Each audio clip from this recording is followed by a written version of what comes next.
बच्चों ये Gauss's law का थर्ड एप्लीकेशन है। इलेक्ट्रिक फील्ड इंटेंसिटी फाइंड करनी है due to an infinite and uniformly charge conducting sheet. पिछले केस में आपने नॉन कंडक्टिंग शीट देखा था, अभी हम कंडक्टिंग शीट का इलेक्ट्रिक फील्ड इंटेंसिटी फाइंड करेंगे। दोनों में डिफरेंस होता है। जो नॉन कंडक्टिंग शीट होती है उसमें हमने अंदर भी चार्ज बनाया था सब जगह, लेकिन कंडक्टिंग शीट में केवल आउटर लेयर में चार्ज होता है। जैसे मान लो ये एक कंडक्टिंग शीट बना दी मैंने, क्योंकि इनफाइनाइट में है तो ये उसका एक पार्ट है केवल ABCD। तो इस पर चार्ज हमें अब सब जगह नहीं बनाना, केवल कहाँ बनाना है, इसकी आउटर सरफेस पर, क्योंकि कंडक्टिंग में केवल बाहर की तरफ चार्ज होता है, अंदर चार्ज जीरो होता है। यहाँ लिख देंगे Q = 0। कंडक्टिंग शीट का ये एक प्रॉपर्टी होती है, आप ध्यान रखें। अब यहाँ से R डिस्टेंस पर एक पॉइंट है P। इस पॉइंट P पर हमें इलेक्ट्रिक फील्ड फाइंड करना है, तो पहले हमें गॉसियन सरफेस बनानी पड़ेगी। आपको बताया था मैंने गॉसियन सरफेस। अब यहाँ पर गॉसियन सरफेस कंडक्टिंग जैसी नहीं बनके कुछ डिफरेंस बनती है। ये देखो ऐसी डिफरेंट कंडक्टिंग सरफेस है, इधर से हटा देना ताकि आपको थोड़ा सा अच्छी लुक में रहे। तो ये अपन को केवल हाफ बनानी है यहाँ तक, इसको बाहर नहीं निकालना है। इसका एक सरफेस तो शीट के बाहर है S1 जो कि सर्कुलर है, S2 शीट के अंदर है, ये भी सर्कुलर है, और बीच का जो कर्व्ड है S3। तो टोटल 3 पार्ट इसके बना दिए हमने। Right circular part S1, left circular part S2 और मिडिल कर्व्ड पार्ट S3। ठीक है, अब हम यहाँ पे लगा देंगे Gauss's law. According to Gauss's law, Gauss's law पहले लिख लो, आपको बताया रखा है इंटीग्रेशन E.ds = Q/ε0। डॉट पहले इसको 3 पार्ट में डिवाइड कर लो। पहला S1 के लिए E.ds प्लस S2 के लिए E.ds प्लस S3 पार्ट के लिए E.ds Q/ε0। अब ये डॉट हटके यहाँ पे EDS cos θ 1 आ जाएगा, यहाँ पे EDS cos θ 2 आ जाएगा,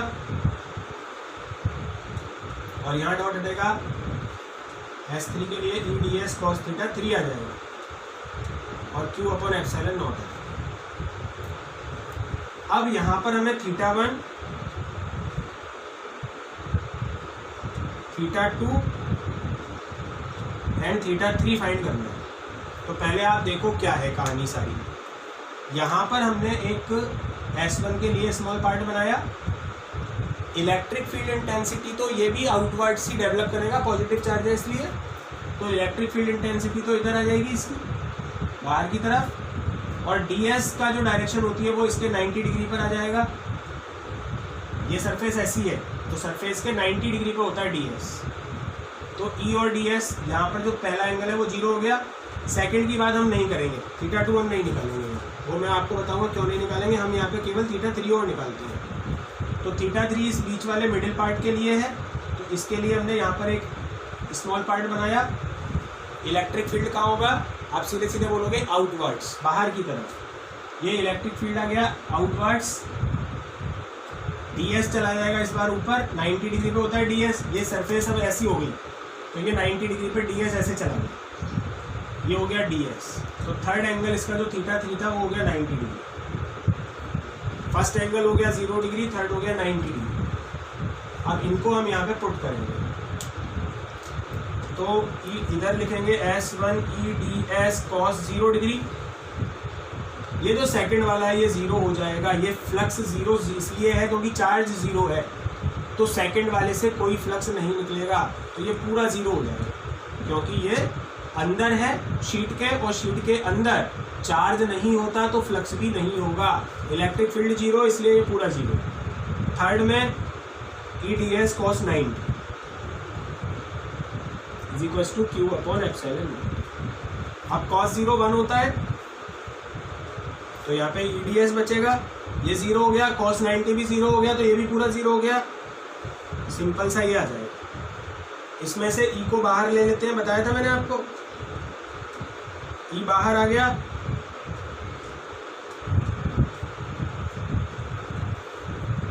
ई को बाहर लेने के बाद हमारे पास ये सिचुएशन आ गई।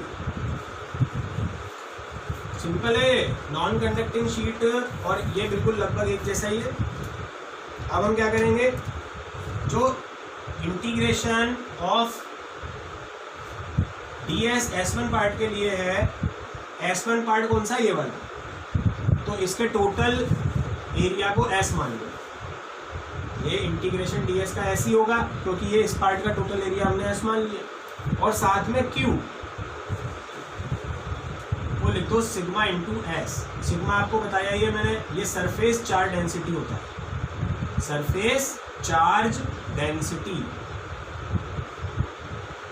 तो ये सिग्मा इंटू एस लिख दो। अब ये दोनों वैल्यू अगर यहाँ डाल दें तो ई एस और क्यू की जगह क्या डालेंगे, sigma S upon epsilon not. S से एस कट हो जाएगा तो ई आ जाएगा सिग्मा अपॉन एप्सिलॉन नॉट। अब इसमें और नॉन कंडक्टिंग में केवल ये डिफरेंस है, इसमें सिग्मा अपॉन एप्सिलॉन नॉट आ रहा है, नॉन कंडक्टिंग में सिग्मा अपॉन 2 एप्सिलॉन नॉट आता है। अगर इसकी वेक्टर फॉर्म लिखनी है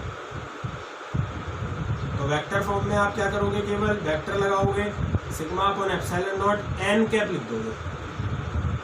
ये इसकी वेक्टर फॉर्म हो गई। एन कैप यूनिट वेक्टर है जो इसकी डायरेक्शन बताएगा। इसकी डायरेक्शन आपको बताइए कैसी होती है, आउटवर्ड्स, परपेंडिकुलर आउटवर्ड्स। इसके बाद आते हैं ग्राफ। तो एक ग्राफ तो पूछेगा आपसे ई और आर के बीच का, तो आपको फॉर्मूले में आर दिख रहा है क्या कहीं, जैसे पिछले नॉन कंडक्टिंग में भी नहीं आ रहा था आर, इसमें भी नहीं आता, तो यानी कि E does not depend on R, तो इसके लिए इसका स्ट्रेट लाइन वाला ग्राफ बन जाता है। सिग्मा अपॉन एप्सिलॉन नॉट यहाँ लिख सकते हो आप। ये इसकी वैल्यू कांस्टेंट है, आप शीट से कितनी भी दूर चले जाओ पर इलेक्ट्रिक फील्ड चेंज नहीं होता, इतना ही रहता है, तो ये इसलिए कांस्टेंट लाइन बनती है। एक ई और सिग्मा में भी पूछ सकते हैं आपसे, अगर हम सिग्मा को इंक्रीज करें तो स्ट्रेट आएगा क्योंकि ई प्रोपोर्शनल सिग्मा, ई प्रोपोर्शनल सिग्मा, तो ई सिग्मा का ग्राफ भी आप बना लेना, ये अच्छा ग्राफ है। और एक ग्राफ आप ई और आर का बना लेना। ये ग्राफ बताता है आर पे डिपेंड नहीं है ई, लेकिन सिग्मा पे डिपेंड है। जितनी ज़्यादा सरफेस चार्ज डेंसिटी होगी उतना ज़्यादा इलेक्ट्रिक फील्ड होगी। तो ये दोनों का डिफरेंस है, नॉन कंडक्टिंग और कंडक्टिंग।